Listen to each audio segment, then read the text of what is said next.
असलामुअलैकुम। सुनियो की हाल है? सुनियो तकड़े हो वल हो ते सुनियो भी गल इंज है भी पुराने जमाने दे विच ना एक गधा होंदा है, खोता होंदा है ते ओ एक दिन ना किधरे जा रहा होंदा है ते रस्ते दे विच की वेखदा है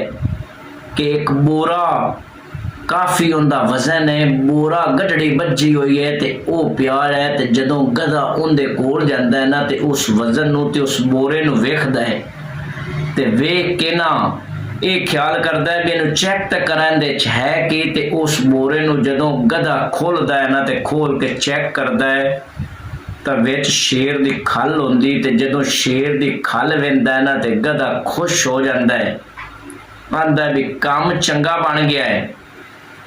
काम क्यों चंगा बन गया? इस वास्ते चंगा बन गया भी गधे वाली जिंदगी ना खोते वाली जिंदगी बड़ी गुजार रही है, चस नहीं आई।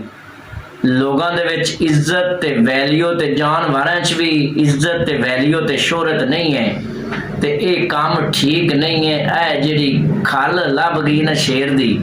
ये उत्ते कर लेना ते शेर बन जाना ते 4 दिन जिहड़ा टौ टप्पा है ना वो चंगा बन जासी, इज्जत वल बन जासी। हुण उस गधे ने ना काम की कीता कि उस बोरे दे विचों वो जिहड़ी शेर दी खल है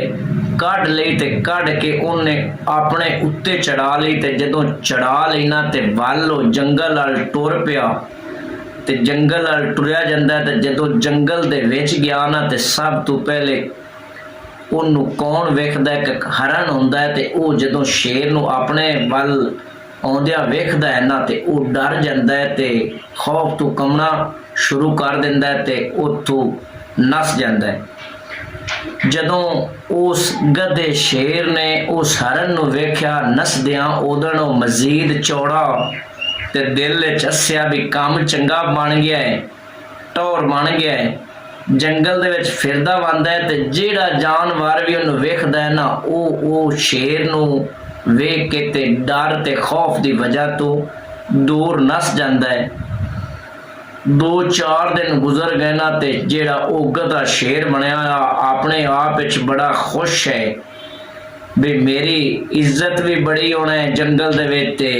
टौर भी बड़ा बन गया है, शोहरत भी है ते सारे जानवर मेरे तो डरदे भी हैं ते वाकया उनदे तो डरदे भी हैं क्योंकि उन्हां जानवरां नूं की पता कि अंदर शेर है या अंदर गधा है। हुण होया कि एक दिन ना वो जिहड़ा गधा है ना उन्हें सोचा भी वाह दिन हो गए ने टौ टप्पे बने हुए नूं ते जिस तरह ना शेर धाड़दा है ना ललकारदा है बोलदा है उस तरह एक बारी ना मैं बोला ना तो मेरा मजीद जिहड़ा टौर है ना मेरी मजीद दहशत जिहड़ी है वो बन जासी।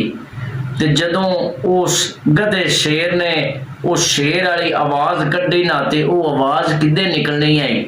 वो तो गधे की आवाज़ निकलनी है ते जानवरां ने उस आवाज़ नूं सुनिया ना ते उन्हां नूं पता लग गया। उन्हां उस गधे नूं पकड़ के ना चंगी तरह फांटी लाई उन्होंने सजा दी ते छड़ दिता ते गधा हुण अपने जिहड़ी उन्हों तकलीफ ते दर्द हो रही है उन्होंने महसूस करदियां करदियां जंगल विचों निकलिया ते अपनी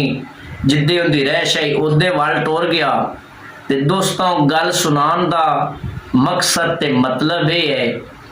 कि बेवकूफ बंदे ते ना जिड्डा मर्जी बेहतरीन लिबास या उनदे ते कोई भी बेस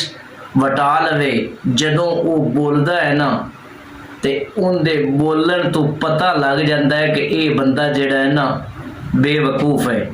ते दूसरी गल ये है भी जिहड़े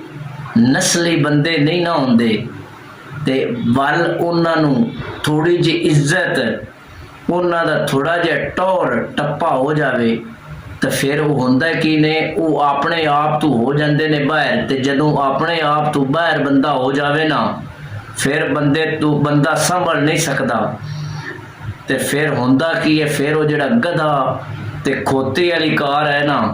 वो लोग करते हैं ते इस वास्ते ना अपने आप विच रहना चाहिए है। वल बंदा अपने आप तो थोड़ा जिहा ना